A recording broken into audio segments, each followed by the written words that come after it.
All right. Hey everyone. Hope y'all had a great weekend. Um, I'm gonna take the time tonight to just do a little breakdown of Friday's trade. Um, so first of all, the 4 hour was looking like this. All right. So we had the major fib from this low to this high. Pretty easy stuff to do. Um, and then the big level we had was this retest of the zone plus big 61 level. So that zone was of interest, so it was a pretty good zone. And what happened straight was that price on Thursday strictly went down and went through our zone. I don't think there was a structure on that, so there was no reason to take the trade. But price finally came up and went above our zone. So it was basically a liquidity grab since it was a pretty obvious level, let's say.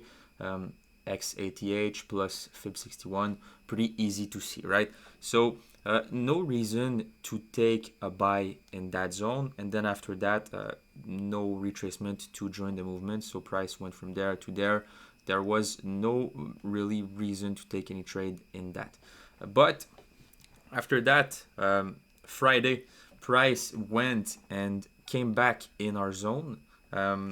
So when price usually do these types of move, where the price straight up went through it, then goes back up. So the zone worked, but everybody that tried to snipe the 61 or entered around there were stopped out.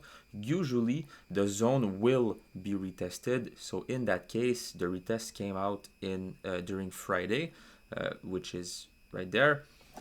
So then the zone is still valid, right? So this zone was still valid on Friday. So if we retested that zone and we had a structure, um, odds were that price would make some good upside from it. All right, so it was still a super strong zone. So I was looking to buy that area and to short that area right there. So basically, both zones were some high time frames, 4 hour zones, which this one was the retest of this all time high, and this one was the retest of those last lows. All right, so two zones, pretty easy zones, not too far apart. So now what I did was go to the smaller time frame to get an entry.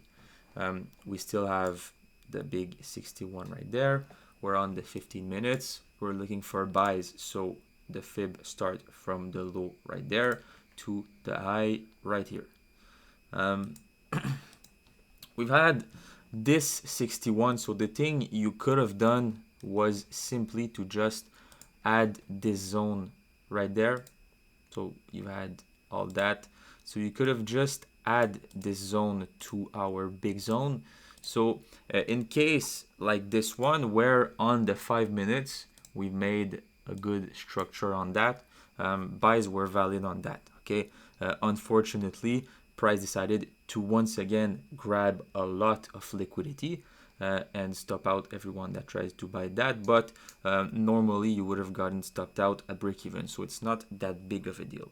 But the real zone of interest was the big retest of the 61, not just that small 61 right there. So you've had the small 61 that was used to grab some liquidity. So it's only normal that the next level, if we get a huge reaction on it, it could go quick, right? So once I saw that big blue candle right there, I was thinking, okay, this is not on a big level. It's on the big 61, but it's not on a good level on the small time frame. So I'll wait for further candles. And once I saw this big ass candle on the 5 minutes with the wick that refused to go lower, all I was waiting for was a simple retracement of that candle or the next one to buy with a good risk. All right, it was not the best of structures, but it was on a level that was so clean. So only small reactions like that are valid to buy on a big 4-hour level like this one. All right. So once price was in my range of risk, which in this case was about 35 pips, so around here. Yes, it's a mix of experience, luck, and a good play. If I was to wait, let's say I wanted to have 30 pips risk, well, price would never have gotten to my entry. Same thing if I wanted to lower the risk. So I decided to be a bit risky on that. But instead of trading the classic 7.5 lots, I took a 6.25. So I was able to buy a bit higher to be sure to not miss the move if there was some. And if I would have took the loss, then it would have been the same loss money-wise if I would have taken a 7.5, let's say at that level. So it was all risk managed, no worries. And then, well, I bought when price broke those levels right there, put my stop loss to break even. So it was a super quick trade. And then price decided to keep moving up to our short zone. But since the short zone happened and was touched at the end of Fridays, I didn't took the trade. I simply just close 100% of my buy because my bias right now is a fundamental gold which would go down.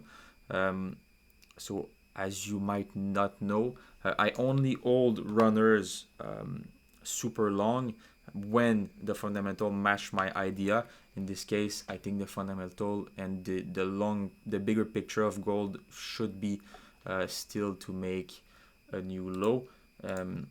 So that's why I'm not holding the buys as much as I would in an uptrend. So I would keep my runner on a short for now, but not on the buys. But that's me. If you want to keep a runner on every trade you take, it's okay too. Just be sure to take some profits because a lot of you guys that tries to implement runners in your trade will sometimes have a runner, let's say 1,000 pips, 500 pips, and it start to become good money.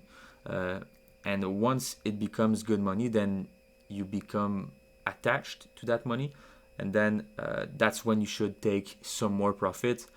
Runners should never be something that you are attached to, and you should be ready to lose it any time of the day. So that's basically it for Friday's trade. Like I said, it was a big time frame idea, so that's why the structure was not so important to me, since basically price managed to make a good level right there, fake out, and then once the fake out had happened, liquidity was grabbed, stop loss were hit, then price can now move freely up. So I was not scared to take that buy. If I would have lost, then no worries. I would be perfectly fine with that. But for those that were up early, this was a good buy too. You just would have been stopped to break even. Same thing for that.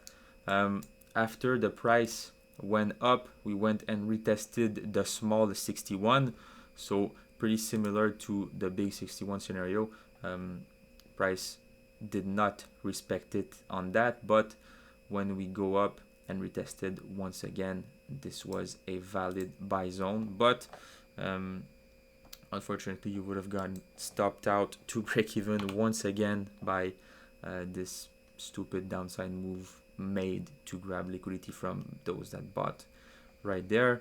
I was pretty lucky to not get stopped out, but like I said, profits were already taken.